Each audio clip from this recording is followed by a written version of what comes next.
Gloire à Dieu. Alléluia. Que le Seigneur nous bénisse et qu'il nous garde, frères et sœurs. Toujours heureux de partager la bonne parole de Dieu avec vous. Prions le Seigneur. Nous te bénissons, notre Dieu, notre Père. Nous te disons merci de nous faire grâce encore aujourd'hui d'entendre ta voix. Parle-nous, transforme-nous, éclaire-nous et guide-nous. Au nom de Jésus-Christ. Amen. Que le Seigneur, notre Dieu, nous bénisse et qu'il nous fortifie. Genèse chapitre 3, le verset 1 jusqu'au verset 6. Genèse chapitre 3.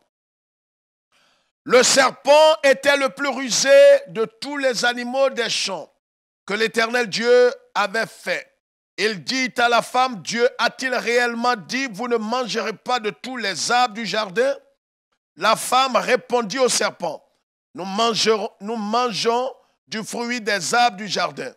Mais quant au fruit de l'arbre qui est au milieu du jardin, Dieu a dit, vous n'en mangerez point et vous n'y toucherez point, de peur que vous ne mouriez. Alors le serpent dit à la femme, vous ne mourrez pas, vous ne mourrez point.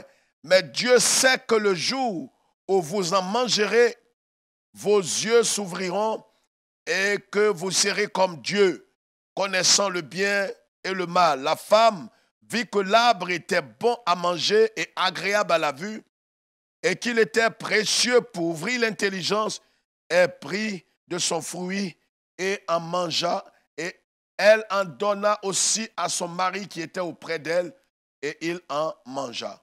Amen. Voilà la parole de Dieu pour nous aujourd'hui. La Bible dit que Dieu a créé. C'est pourquoi nous ne sommes pas dans l'évolutionnisme. Croyons pas ces doctrines de démons. Dieu, au commencement, a créé Adam et Ève, deux êtres. Il a créé un homme et il a créé une femme. Il n'a pas créé deux mâles, mais il a créé un homme et une femme. Et il les a placés dans le jardin, il a donné un ordre. Dieu n'a pas contraint l'homme, Dieu n'a pas forcé l'homme. Dieu n'est pas dans la contrainte, Dieu est dans la liberté d'expression. Vous comprenez? Dieu a créé l'homme avec le libre arbitre, afin que l'homme lui obéisse librement, sans contrainte, sans manipulation. Il a créé Adam et Ève et les a placés dans le jardin, un beau jardin. Et la Bible dit qu'il avait donné ce ordre que vous mangez de tous les arbres du jardin. Mais l'arbre de la connaissance du bien et du mal, vous ne mangerez pas, car le jour où vous mangerez, vous mourrez certainement. Adam a transmis naturellement ce message à sa femme. Et voilà que le serpent, qui était l'animal le plus rusé de tous les animaux, est arrivé investi de l'esprit du diable, de Satan.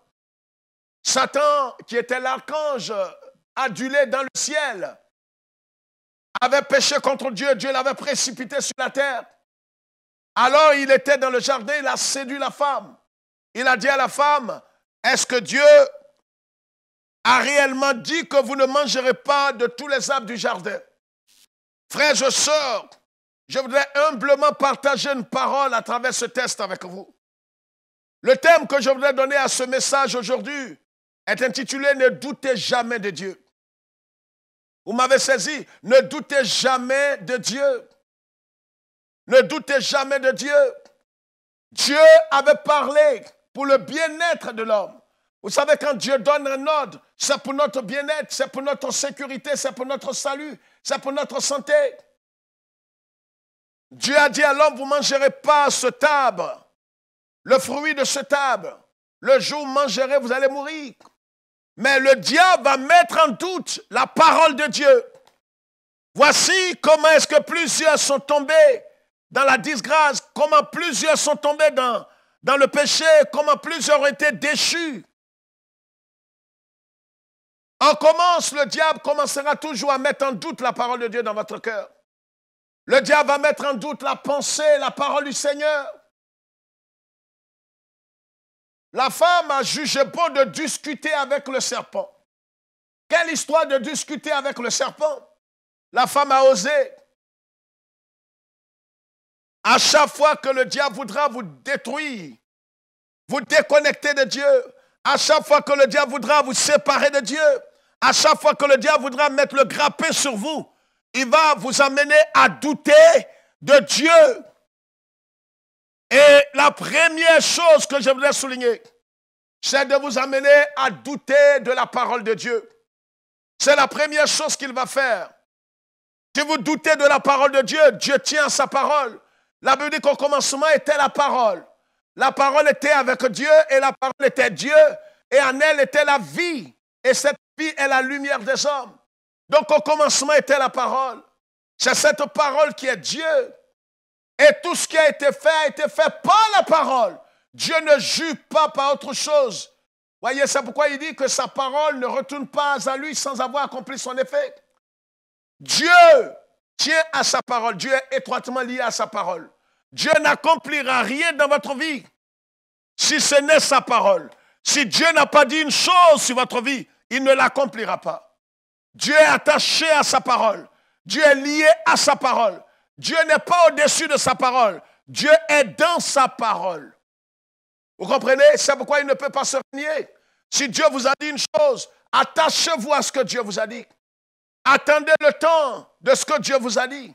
Dieu accomplira certainement ses paroles, sa prophétie. C'est pourquoi le prophète Habakkuk a dit, si la prophétie tarde, si la parole révélée tarde, si la pensée de Dieu à ton sujet tarde, n'emprunte pas des raccourcis. Attends le temps de Dieu. Comprenez? Ne doutez jamais de Dieu. Le premier point sur lequel je voudrais parler, c'est la parole du Seigneur. La parole du Seigneur. Ne doutez jamais de la parole du Seigneur. Ne doutez jamais de la parole de Dieu. Vous comprenez?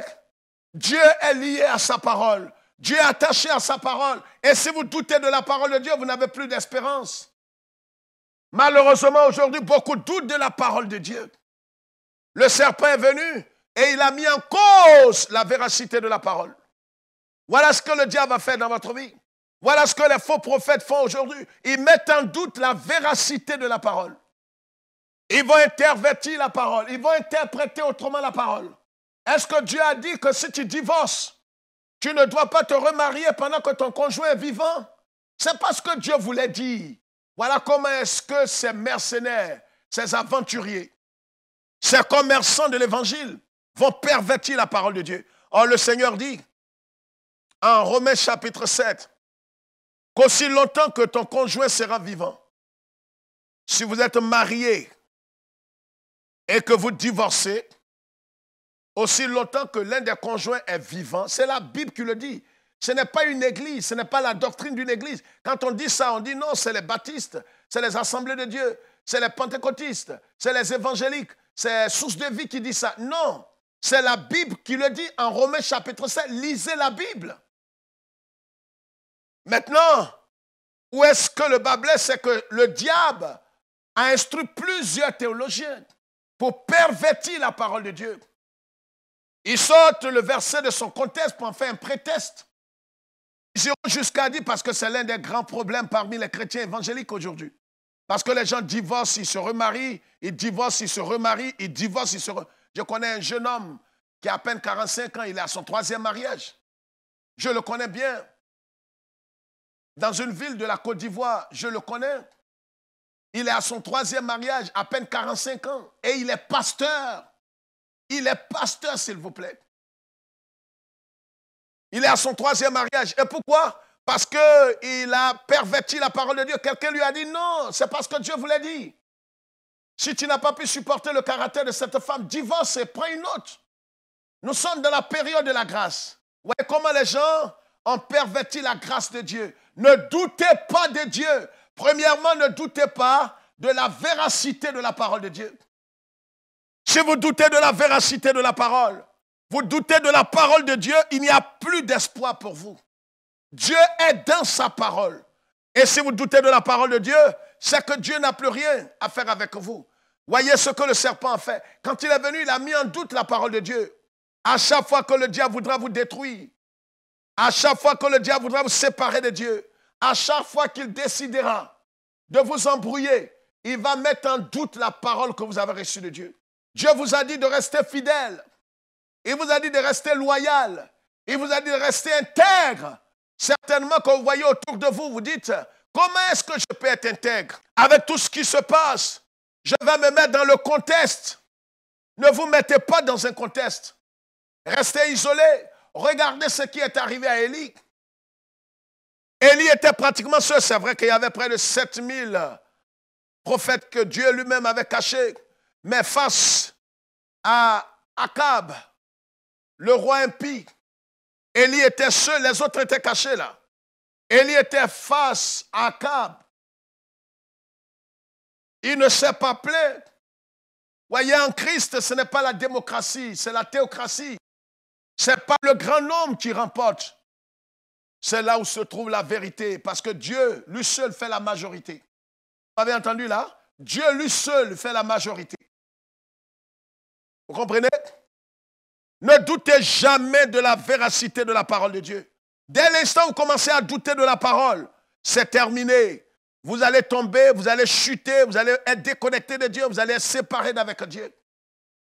Quand le serpent dit à Ève, Dieu a-t-il réellement dit qu'on ne mangerait pas? Elle a répondu, elle a commencé à discuter avec le diable. On ne discute pas avec le diable. On lui rappelle la parole de Dieu. On s'en tient à la parole de Dieu, c'est ce que le Seigneur a fait. En Matthieu chapitre 4, quand le diable est venu, lui a dit, transforme ces pierres pour qu'il soit du pain. Jésus a dit, tout simplement, l'homme ne vivra pas de pain seulement. À chaque fois que le diable lui a fait des propositions, Jésus a cité la parole, notre Seigneur a cité la parole. Il ne raisonne pas avec le diable. Il ne discute pas avec le diable. Il lui dit la parole et il s'accroche à la parole. Si vous doutez de la parole de Dieu, messieurs, dames, si vous sortez de la sainte doctrine pour justifier votre doctrine hérétique, si vous allez pour rentrer dans toutes sortes de doctrines, vous allez avoir des ennuis. Et vos ennuis ont commencé dès le jour où vous avez commencé à mettre en doute la parole de Dieu. Aujourd'hui, le vrai problème, c'est que nous ne sommes pas prêts à nous attacher à l'entièreté de la parole. Nous ne sommes pas prêts à nous attacher à l'ensemble de la parole de Dieu. On se sert un peu comme dans une boutique. On veut se servir comme dans une épicerie. Voilà ce qui a créé la déchéance. On va dans la Bible, on prend ce qui nous plaît. On tord le sens. Là où Dieu dit, tu ne feras pas ceci, on dit non, ça c'est la loi. Aujourd'hui, je suis sous la grâce, je dois vivre comme bon me semble. Je ne peux jamais perdre mon salut. Voici une doctrine de démon. Je ne peux pas perdre mon salut. Même si je vis dans la licence, je suis avec 2 femmes. Je suis dans la drogue, dans l'alcool. Et même si je meurs dans les bras d'une prostituée, j'irai au ciel. C'était l'un des antéchrists du côté de la Côte d'Ivoire qui enseigne ces doctrines infernales. Un antéchrist. Il y a plusieurs antéchrists en Afrique. Et il y en a au moins 2 principaux en Côte d'Ivoire. Un antéchrist. C'est quelqu'un qui enseigne des doctrines et il est contre le Christ. Il est contre la parole. Il renverse la parole du Seigneur. La première chose, ne doutez pas de la parole de Dieu. Si vous doutez de la parole de Dieu, c'est que vous avez douté de Dieu. Si vous doutez de Dieu, c'est que vous avez douté de sa parole. Dieu est lié à sa parole. Dieu est attaché à sa parole. Dieu est dans sa parole. Vous comprenez? C'est pourquoi quand nous venons à Christ, c'est sa parole que nous avons acceptée. En acceptant Jésus, c'est sa parole. Parce que Jésus est la parole faite chair. Vous comprenez? La deuxième chose importante, ne doutez jamais de l'amour de Dieu manifesté à votre endroit. Oh, plusieurs sont allés au suicide. Je connais l'histoire de ce jeune pasteur, il y a une décennie qui s'est suicidé, que je connais très bien en Côte d'Ivoire. À un certain moment, il a douté de l'amour de Dieu à son sujet. Quelqu'un lui a dit, c'est fini, le péché que tu as commis est impardonnable. Le ciel ne va jamais te pardonner. Dieu ne va plus jamais te pardonner. Oh, tu es arrivé trop loin. Tu as péché contre Dieu. Tu as péché contre le Saint-Esprit. C'est vrai. Quel que soit ce que vous avez fait, Dieu n'aime pas ce que vous avez fait, mais Dieu vous aime toujours. Souvenez-vous du fils prodigue. Quand il est revenu de sa balade inique, il a posé des questions à son père. Il a dit à son père, je ne mérite pas que tu me traites comme un fils, mais prends-moi comme un serviteur. Écoutez-moi très bien. Le père n'a pas répondu aux propos de son fils. Le père a manifesté l'amour envers son fils. Dieu nous aime. Est-ce que pour autant que nous devons demeurer dans le péché? Est-ce pour autant que nous devons nous vautrer dans le péché volontairement? Non. Mais Dieu nous aime. Je ne sais pas ce que vous traversez. Je ne sais pas ce que vous avez commis comme péché. Quelle que soit l'énormité de ce que vous avez fait, Dieu vous tend la main aujourd'hui. Ne doutez pas de l'amour de Dieu manifesté à la croix pour vous. Ne doutez pas de la bonté de Dieu envers vous. Relevez-vous, habillez-vous. Là où vous êtes assis, monsieur, relevez-vous. Pendant que vous entendez ce message, ne dites pas non, j'ai commis le péché le plus impardonnable. Même si vous avez été incestueux, même si vous avez été meurtrier, même si vous avez égorgé des gens, vous avez bu du sang humain, c'est mauvais, c'est méchant, c'est pervers, c'est abominable. Oui, le ciel le sait. Mais aujourd'hui même, Dieu est prêt à vous pardonner. Vous direz, mais pasteur, qu'est-ce que vous en savez? Mais regardez le brigand à la croix. Les deux brigands, il y a un qui insultait le Seigneur et il y a un autre qui disait, Seigneur, souviens-toi de moi. Cet homme n'a même pas eu le temps d'être baptisé. Cet homme n'a pas eu le temps peut-être d'enlever ses amulettes sur lui s'il en avait. Mais Jésus lui a dit, parce que tu as reconnu, tu as confessé de ta bouche, aujourd'hui même tu seras avec moi dans le paradis. Qu'est-ce que cet homme a pu bien faire pour qu'il soit crucifié? Peut-être qu'il a tué, il a violé toute une famille. Peut-être qu'il a égorgé. Mais le Seigneur lui a démontré son amour. L'amour de Dieu est au-dessus de tout. L'amour de Dieu est plus puissant que la mort. L'amour de Dieu est au-dessus de toute chose. La Bible dit, Dieu a tant aimé le monde. Frère, ce qui nous maintient en vie, ce n'est pas notre justice, c'est l'amour de Dieu. Dieu vous aime d'un amour démesuré, d'un amour sans raison, d'un amour sans raison, je dis bien sans raison. C'est pourquoi ne doutez pas de l'amour de Dieu à votre endroit. Vous comprenez? Si vous doutez de l'amour de Dieu, vous avez douté de Dieu. Je vous ai dit à l'entame de ce message, ne doutez jamais de Dieu. Premièrement, ne doutez pas de la véracité de la parole. Deuxièmement, ne doutez pas de l'amour de Dieu manifesté pour vous. Vous comprenez? Le Seigneur le dit clairement. Ici, permettez que je lise une écriture à ce sujet. Romains chapitre 5. Romains chapitre 5. La Bible dit le verset 8. Mais Dieu prouve, je lis à partir du verset 4, lorsque nous étions encore sans force, Christ, autant marqué est mort pour les impies. À peine mourrait-on pour un juste. Quelqu'un peut-être mourrait pour un homme de bien. Mais Dieu prouve son amour envers nous, en ce que lorsque nous étions encore des pécheurs, Christ est mort pour nous. À plus forte raison, donc maintenant que nous sommes justifiés par son sang, serons-nous sauvés par lui de la colère. Voilà ce qui est clair. Lorsque nous étions encore des pécheurs, nous n'étions même pas encore réconciliés avec Dieu par Jésus. Nous n'avions même pas encore accepté le Christ quand Dieu a payé le prix. Voyez, lorsque nous étions ses ennemis, est-ce qu'un ennemi peut payer tes dettes? Non, mais Dieu l'a fait pour toi. Ce n'est pas maintenant que tu as accepté Jésus et tu as fauté qu'il ne va pas te... Ce monsieur, malheureusement, s'est suicidé. Il a pris son éponge et il s'est pendu. Parce que pour lui, il n'y a plus de pardon. Ne faites pas ça. Si vous êtes sur le point, peut-être que vous avez quitté la foi, peut-être que votre assemblée a dit qu'il n'y a plus de possibilité parce que vous avez commis le plus grand péché.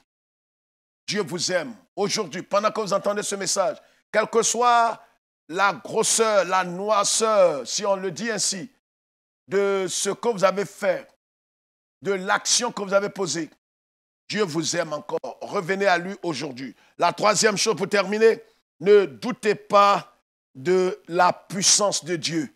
Ne doutez pas de la puissance de Dieu. Peut-être que vous traversez une situation, vous êtes malade, vous êtes stérile, vous avez un problème de travail, vous avez un besoin quelconque. Et vous dites, est-ce que le Seigneur est encore capable? La Bible dit que Jésus est le même hier, aujourd'hui et éternellement. Il n'a pas changé. Jésus est encore en vie. Jésus est vivant, il est puissant, il est souverain. Il peut vous délivrer. Il peut vous guérir. Vous n'avez pas besoin, là encore, d'emprunter des raccourcis pour être guéri. Vous n'avez pas besoin d'aller pécher contre Dieu pour être guéri, pour avoir un enfant. Allez prendre peut-être la sémence d'un homme qui n'est pas votre mari, qu'on doit vous introduire pour que vous ayez un enfant parce que peut-être la sémence de votre mari n'est pas efficace. Ça, ce n'est pas chrétien. Vous comprenez? Dieu est puissant. À 90 ans, Dieu donne un enfant à une femme dans la Bible. Elle s'appelle Sarah. Dieu le fait encore aujourd'hui. J'ai vu une femme, la femme d'un grand chef religieux qui n'est pas chrétien, qui était venu nous voir il y a quelques 17 ans en arrière. Nous avons prié pour cette femme. Elle n'est pas de la confession chrétienne. Mais ça faisait 11 ans à cette époque. Elle n'avait pas d'enfant. Elle avait entendu le témoignage, elle était venue à nos bureaux et nous avons prié pour elle. Dieu Tout-Puissant lui a donné un enfant. Ça a été un bouleversement dans leur religion. Parce qu'ils croient à leur prophète, nous croyons à notre prophète et à notre Seigneur. Ça a été un bouleversement et le témoignage est là encore aujourd'hui. Jésus est souverain, il est tout-puissant. Qu'est-ce qui est impossible? La Bible dit, tout est possible à notre Dieu. Qu'est-ce que vous attendez de Dieu? Rien n'est impossible à notre Dieu. Rien n'est impossible. Jésus a ressuscité des morts 4 jours après la mort. Jésus a guéri toutes sortes de maladies. Vous direz, mais pasteur, ça c'était avant. Est-ce qu'il le fait encore aujourd'hui? Il le fait. C'est parce que nous doutons de la puissance de Dieu que certains sont allés jusqu'à prendre des bagues magiques. Ils sont allés mettre leurs mains dans l'interdit, dans le feu étranger pour avoir des pouvoirs, pour guérir, pour faire ceci. Vous n'en avez pas besoin. Jésus est puissant. Jésus est souverain. Nous avons vu des cancers disparaître. On n'a pas besoin de mettre une bâche pour danser. Ce n'est pas moi qui guéris les malades. Vous comprenez ce que je dis? Nous avons vu des femmes stériles avoir des enfants. Mais pas pour cela que je vais mettre des posters pour dire, voilà, je guéris des gens, des femmes stériles ont des enfants. C'est être inintelligent. Les pasteurs se frappent la poitrine. C'est misérable aujourd'hui d'entendre ça. Ils pensent que c'est eux qui guérissent. Ils pensent qu'ils ont un don. Vous n'avez aucun don. Je ne sais pas comment on vous a enseigné, mais vous avez quel don? Le don que vous avez, c'est le péché. Les dons dont vous parlez, ce sont les dons du Saint-Esprit. Et ce n'est pas si vous lisez correctement la Bible. La Bible parle des dons du Saint-Esprit. On n'a pas dit, toi, tes dons. Tu n'en as pas. Alors si c'est le Seigneur qui les guérit, pourquoi est-ce que tu te glorifies? Pourquoi est-ce que tu te pavanes? Pourquoi est-ce que tu dois mettre ton poster, ta photo, toi et ta femme, sur l'église? Pour faire croire que c'est vous qui guérissez. Si vraiment l'église est pour Jésus, enlevez ces photos, humiliez-vous sous la main de Dieu et attendez-vous que Dieu vous visite. Aujourd'hui, beaucoup, sur 10 pasteurs, vous allez voir au moins 3 ou 4 ou 5 sont allés prendre des pouvoirs du vaudou maçonnique, des pouvoirs en Inde pour épater, pour donner des paroles de connaissance, pour faire le show évangélique. On n'en a pas besoin. Jésus est encore en vie. Et il guérit, il sauve et il bénit encore aujourd'hui. Bien-aimés frères et sœurs, ne doutez jamais de Dieu. Ne doutez pas de la véracité de sa parole. Ne doutez pas de l'amour de Dieu pour vous. Ne doutez surtout pas de sa puissance. Que Dieu nous bénisse et que sa grâce abonde et surabonde dans nos vies. Demeurons attachés à Dieu. Demeurons attachés à notre Seigneur Jésus-Christ. Ne doutons pas de notre Seigneur. Il est puissant. Quel que soit ce qui arrivera, ce qu'il attend de nous, c'est que quelles que soient les circonstances du moment, ayons confiance en Jésus-Christ. Et c'est ce qu'il fait. Et il nous visitera au temps convenable. Prions. Nous te bénissons, notre Dieu et notre Père. Merci pour ce temps d'écoute de la parole de Dieu. Merci d'enraciner, Seigneur, ces paroles dans nos cœurs et de nous amener à grandir, de nous amener, Seigneur, notre Dieu, à être éclairés. Merci. Pardonne nos fautes, nos manquements. Par moments, nous avons douté de toi, mais nous te prions de nous accorder ta grâce et de nous relever. Merci pour mon frère et pour ma sœur. Que toute la gloire te revienne au nom de Jésus. Amen. Que Dieu se souvienne d'Israël et de Jérusalem, sa capitale éternelle et indivisible. Nous vous aimons et le Maître vous aime par-dessus tout. Surtout, ne doutez pas de Dieu. Shalom.